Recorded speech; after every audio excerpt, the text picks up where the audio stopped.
Joe, on the floor of the 2011 Women in Aviation Convention, we're just having a wonderful time talking about all manner of subjects. But it sounds like you've got an interesting niche that's very aviation oriented. Tell me what you're doing, and more important, what you're telling the people here.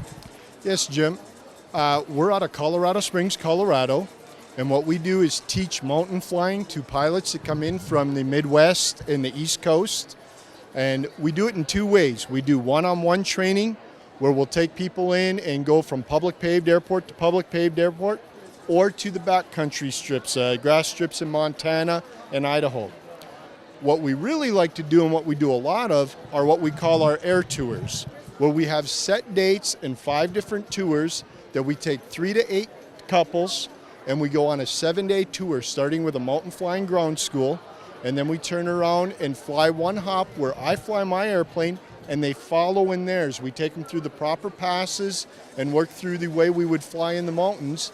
Then in the afternoons, we turn around and set up activities like whitewater rafting, visiting national parks, going into underground caverns. So we make it a fun vacation where the pilot is also going to gain some valuable mountain flying experience. I was an Air Force pilot for 20 years. I had an accident investigator designation on that. And in doing that, I turned around and wanted to set something up as an instructor for people to learn to fly in the mountains and do it safely. There are so many great places to fly out west that people are either timid and not going to, or they're going to too boldly and really don't know what they're doing. So we set this up so that people can learn how to fly out there and come enjoy it with us, and then go do it on your own into some great places. Welcome to the Aero-News Network, the aviation world's most comprehensive news and information resource. Real-time 24/7 online audio and video programming, where aviation has been getting updated for over a decade. Distributing over 11,000 stories, features, audio and video programs every year.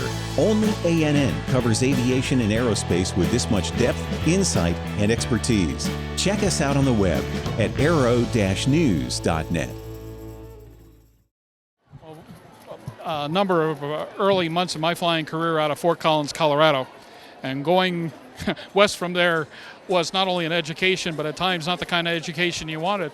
So being able to take advantage of somebody with the experience and the guidance, especially with the opportunity to go have some fun and enjoy the process, sounds like a win-win to me. Oh, we try to make it a win-win, and we turn around and have a great time, like you say. It's very interesting going. And a lot of people get a real eye-opener on how much performance they lose in their aircraft. And like you said, just out of Fort Collins, Leadville is right behind us here in Colorado Springs at 9,927 feet.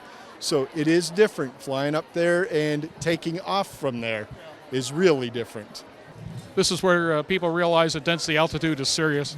It is very serious. And not only density altitude, remembering, and that's we start with our ground school, going over with your specific airplane, the performance, how much horsepower you're going to lose, and we trade that horsepower to weight ratio so you can what performance you can expect when you take off out of there. Well, geographically, too, there's some opportunities to get yourself into some amazing traps. I mean, we all talk out there. The first thing I tell you is, about the Box Canyon experience and flying yourself into something that you cannot fly out of. Now, GPS has helped a lot to keep people going where they want to go, and we actually give you coordinates where we go to make sure you're going into the right canyons when we're doing it.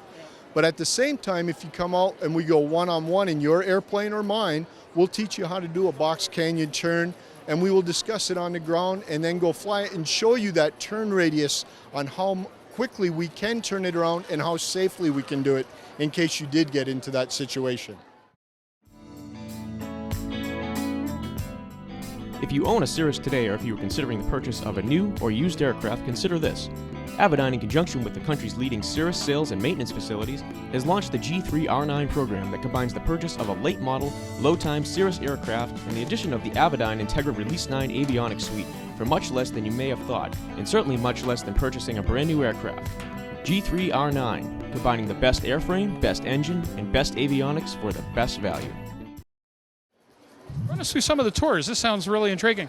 Well, we've set up the tours out there, and we've set them up for the best time of year for weather, winds, as well as to make it comfortable. Like in May, we go on our Grand Canyon tour, where we start in Colorado Springs, fly out to the south rim of the Grand Canyon, Then the next day we'll cross the canyon twice, and we teach you the rules to do that, because there are new rules and exactly where we have to fly. And then from there we'll go on into Boulder and we tour the Hoover Dam. From there we go down to Bullhead City and we do a jet boat tour down the Colorado River. And then from there we go to Sedona, Arizona and do the mountain Jeep tours there. So we make it a lot of fun. And then we'll end the tour in Santa Fe, where you're back out there very close to the prairie, one more ridge and you're on your way home. Up in Montana in July, we do our tour flying around the mountain part of Montana. And again, we do some great activities, going into places where Lewis and Clark Caverns, up to Kalispell, Montana, and Glacier National Park. So we have a lot of fun with these, showing you the sights and what to see out there. We've been out there for 25 years now, so we know where to go, the vendors to use, the restaurants to use, the hotels to stay at, and we have it all set up in your package when you show up. And let me say one more. If you really want a mountain and flying experience, in June we do a 19-day trip to Alaska and back from Montana. It's a trip, and we include everything in there. We do halibut fishing, salmon fishing, as well as going up there. Mount McKinley, Denali, we take a look at the park there. So we have a wonderful trip there, and you're going to get a lot of experience with weather, flying, and the beautiful countryside we have. Are there any limitations on the types of aircraft people can employ for a project like this? I recommend 160 horsepower Cherokee or 172 or greater. Okay. If we have fast aircraft and slow aircraft, we kind of work together, or I'll set out a fast group and a slow group working together there. We stay in contact on the radio. We give you all the GPS coordinates where we're going. But literally every place that we have flown, I've done myself in 145 horsepower 172.